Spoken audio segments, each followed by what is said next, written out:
now at 11. They walk in and people are clapping and they're yelling and they're chanting. Mercer students dove into the democratic process headfirst at the Iowa caucus. What they took away from the chaotic but educational experience. It's depressing and it seems to be getting worse. That's what one Macon woman says about illegal dumping in her area. I'll tell you if the county has had problems with this area in the past and what the woman thinks will help solve the problem. First I thought maybe it was a joke or a prank. A Georgia woman got more than she bargained for when her at-home DNA test helped solve a 40-year-old cold case. How investigators used her results to track down a suspected murderer from her family tree. 13 WMAZ News at 11 starts right now with Frank Malloy, Lori Johnson, Chief Meteorologist Ben Jones, and Marvin James with sports.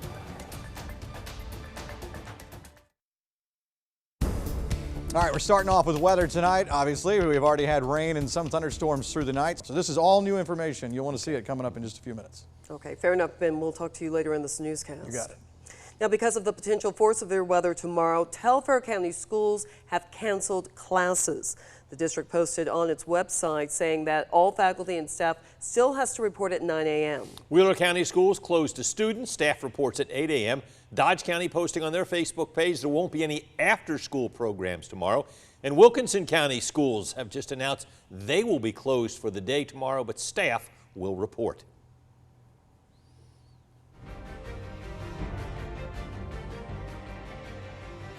He is hereby acquitted of the charges in said articles. The Senate voted to acquit President Trump on 2 charges, abuse of power and obstruction of Congress, wrapping up nearly a 3-week-long impeachment trial. All Senate Democrats voted to convict President Trump on both articles. They were joined by just 1 Republican on the abuse of power charge. The Trump campaign called the verdict total vindication. As for the Democratic presidential candidates, the final results of Monday's Iowa caucuses still not complete. As it stands, the latest results show Pete Buttigieg and Bernie Sanders in a tight race with 71% of precincts reporting. Buttigieg seems to be on track to win the state with nearly 27% of the state's delegates, but Sanders is actually ahead in the popular vote.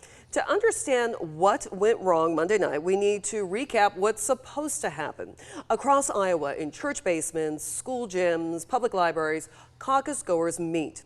There are no secret ballots or machines. Everyone writes their candidate's name on a card and gathers in groups that support the same candidate. But this isn't one person, one vote. Candidates are competing to win Iowa delegates at the Democratic National Convention. Delegates actually pick the presidential nominee at the convention. Now this year, things changed. For the first time, the 1,700 precincts had to submit not 1, but 3 sets of results. First vote, the final vote, and then the delegate amount. They were all doing this on an app the caucus had never used before, which crashed while leaders were submitting scores. Needless to say, the recounts and tech issues caused chaos. Chaos that some Mercer University students actually saw firsthand. Ensley Nichols talked to those students about a political experience they probably won't soon forget. Ensley, how did they describe it? Well, Frank, students told me they were just in awe through the whole experience. While it was fun meeting the different candidates, they also say it was a good learning experience. 15 other students will head out to the New Hampshire Democratic primary. That starts on Tuesday, February 11th. Back to the desk. Thanks, Ensley. They plan to leave on Friday and spend 4 days in New Hampshire. 2 deputies arrested, a 4th person charged in a fatal shooting, and the loss of a Hollywood legend. Let's get you up to speed on the stories you need to know.